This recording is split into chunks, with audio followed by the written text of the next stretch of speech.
Yeah, so welcome. I like to take you on a little journey about my own failures. When I spoke to Tamara, when we spoke about doing this night, she said, what failure are you going to talk about? And I said, well, take your pick. I had so many. And but after I thought about it, I thought, which one are you going to choose? I thought, really, because the second question he asked you, what have you learned about it and how have you changed things? And I realized all my failures, there was a pattern to it, why something went wrong. You know, I don't really believe in failures, it's lessons. And often, you know, when we're in that situation that it's tough and something went wrong, we don't really see it. But later you can see that's been a blessing for you and that opens something else up. So just a little bit about myself before we really start. Normally, I live in London, and when I speak there, then I always explain my accent because people are really searching, where is he from? Is he Dutch? Is he German? Danish? I've heard many, many things. But so yeah, I'm born here in Maastricht, so I don't have to explain the accent to you, because I always say we're like the Welsh from Holland. And so when I was 19, I went to hotel catering college here in Maastricht, in Heerlen. Because I wanted to learn management, and then you had to work in the kitchen, and I couldn't even boil an egg. I was 19, and I thought I'm going to hate this, but it was only 60 hours in the first year on Saturdays, so I thought it's going to be tough and hard, but I can get through this. And since that first day in the kitchen, I didn't leave it. I loved it immediately, and I'll tell you in a minute why that was. And then when I achieved years later what I wanted in the kitchen, I had an English wife, and we went to London, where I lived before when I was younger, and I started a business there. Because and that business, I was selling fine foods to the top-end restaurant industry, because that's also my background in the top-end restaurants. And I built that business up and up and up, and then I had to let go of that business. That's the failure I'm going to talk to you about. And because there was a certain pattern in me. So, a little bit more about myself. So that's me there in the corner, not on the pitch, off the pitch.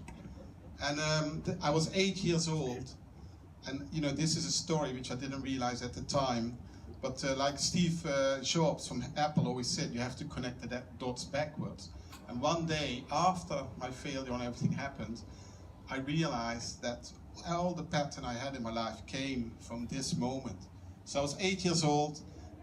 In those days, in the 70s, pitches didn't look like this. And I remember, as clear as I can see you in front of me, that day, still right in front of me, we wanted to play football. I'm coming from a part of Maastricht called Heer. And you know, at that age, people from the other side of the village, you don't really know them, or boys. And we were going to play football against those boys, and we thought we didn't like them because they come from the other side of the village, right? And you don't go to school with them. And then, as it goes, I'm rubbish at football. I always say my head doesn't do what, or my feet don't do what my head wants it to do.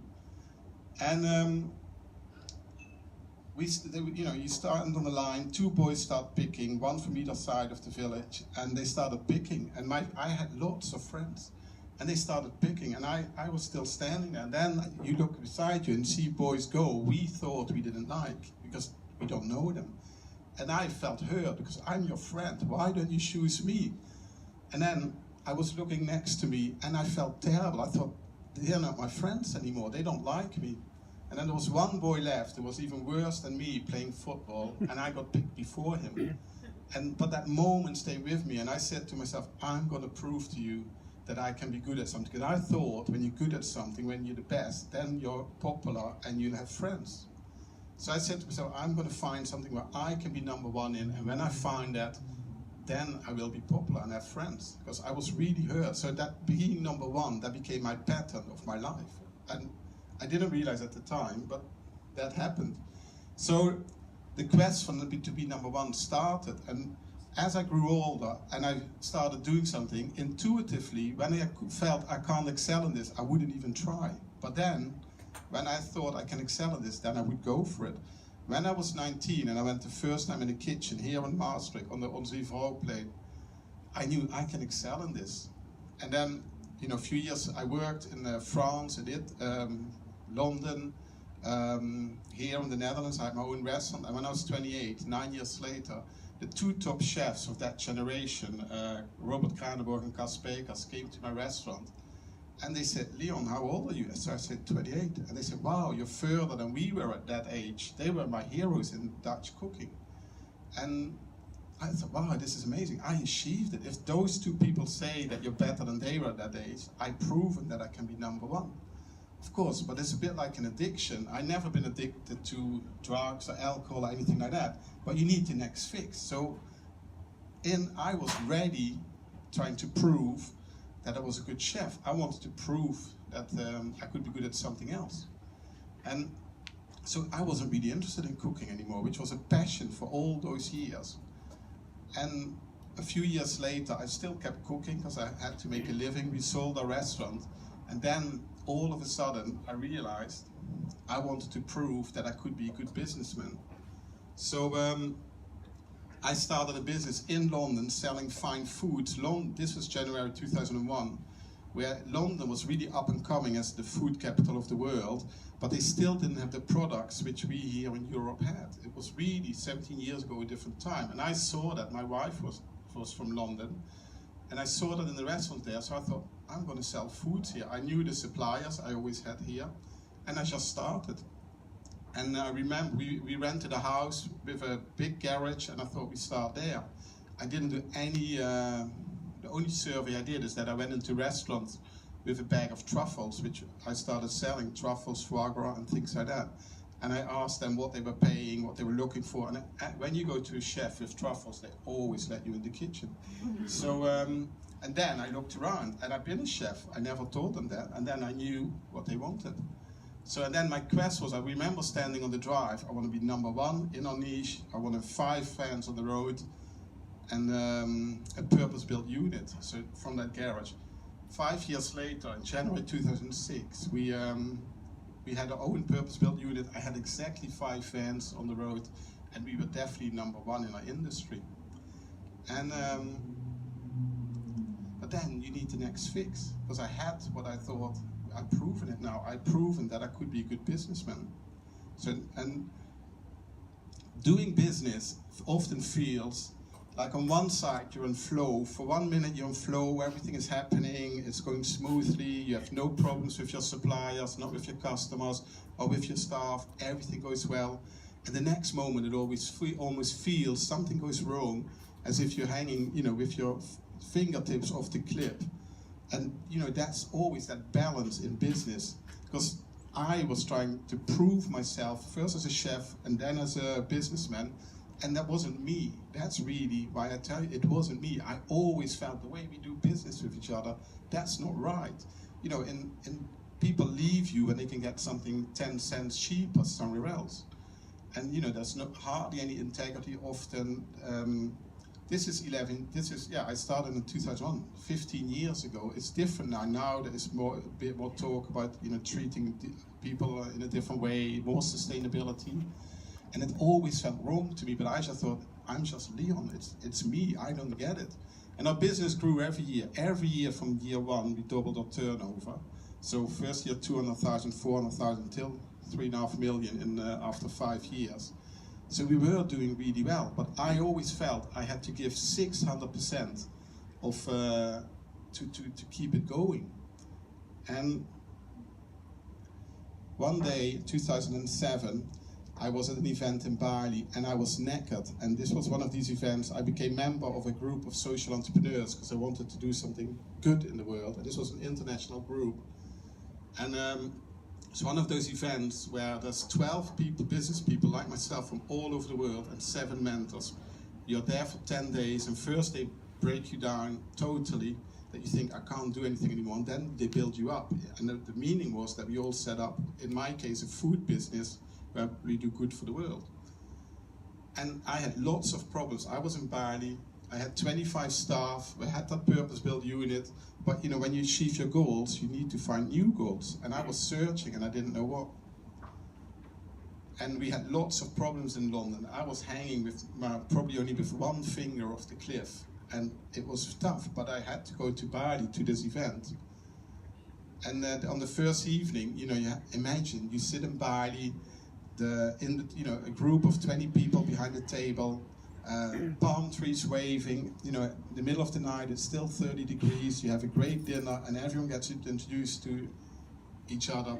And the guy who organized it, who was actually my personal mentor at the time, he's 1.90 meters tall, and he stood behind me, and I was sitting down, put his arms on my shoulder, and introduces me to everyone and says, Leon is already very successful. He's been a top chef. He has this business in London.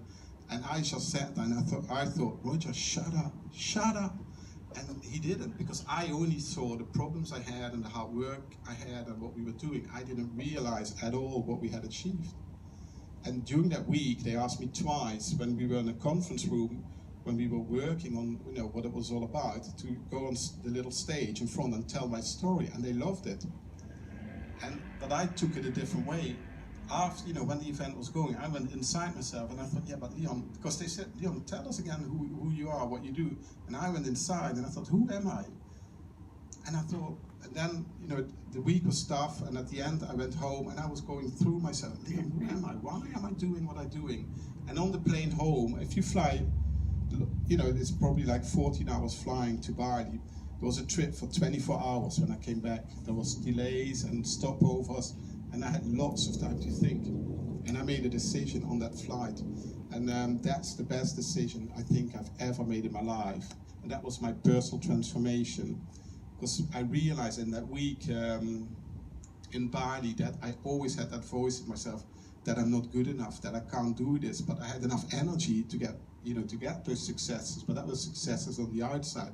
That wasn't successes on the inside. Because on the inside, I was always questioning myself. Because, you know, from trying to be number one, when you're number one, then you're successful and people will be your friends. But of course, life doesn't work like that. That was only in me.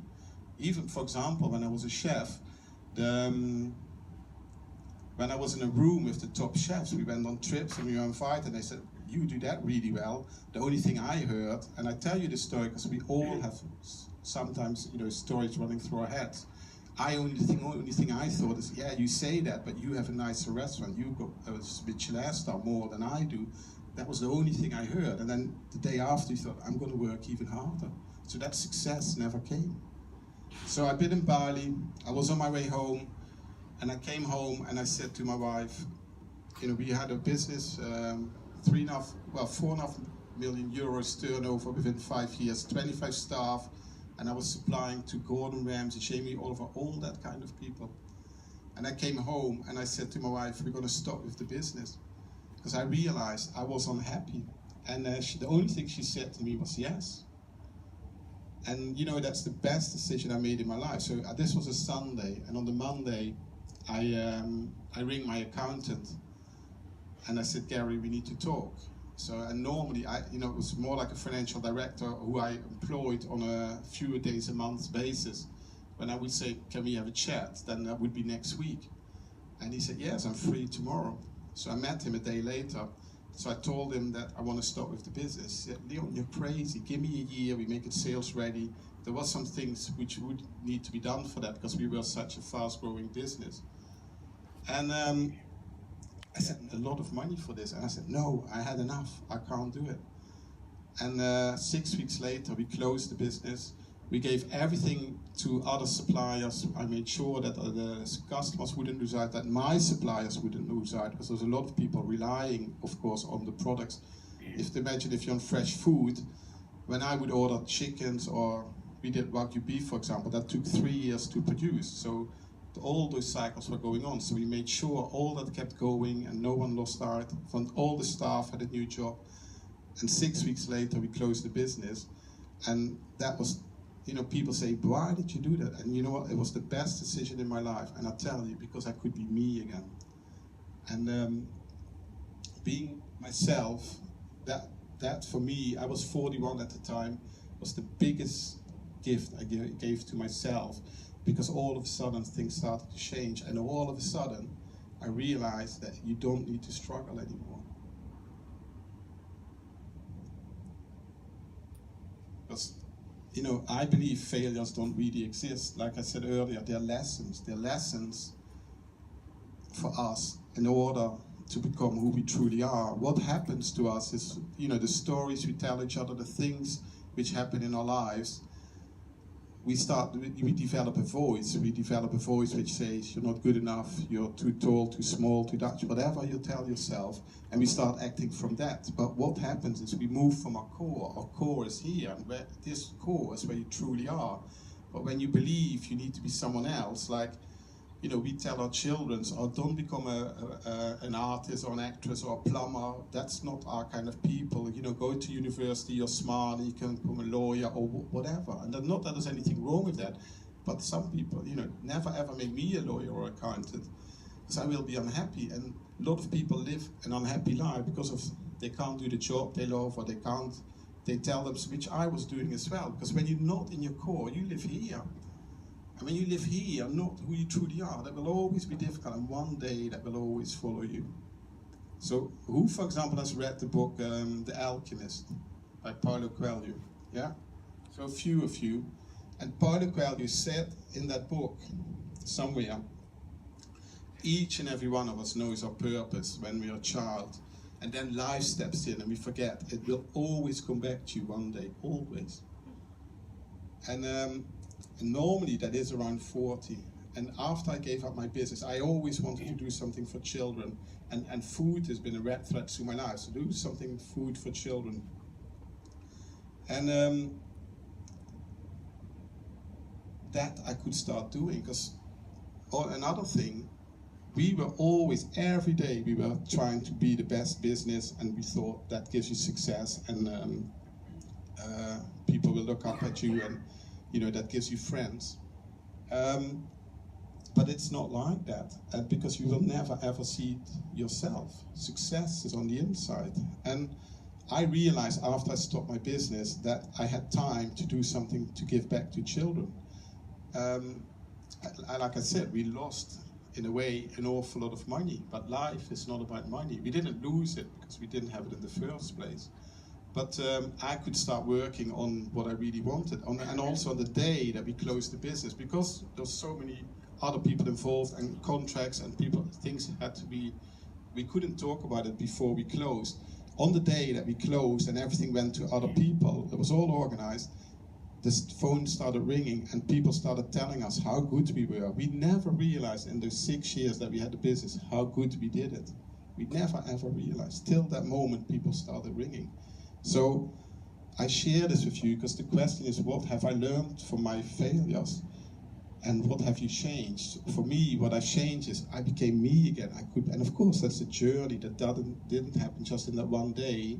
That's what I like to give to you. Look who you truly are. Listen to that voice within and live that. Because, really when you live that, then you will also find ways to make it possible.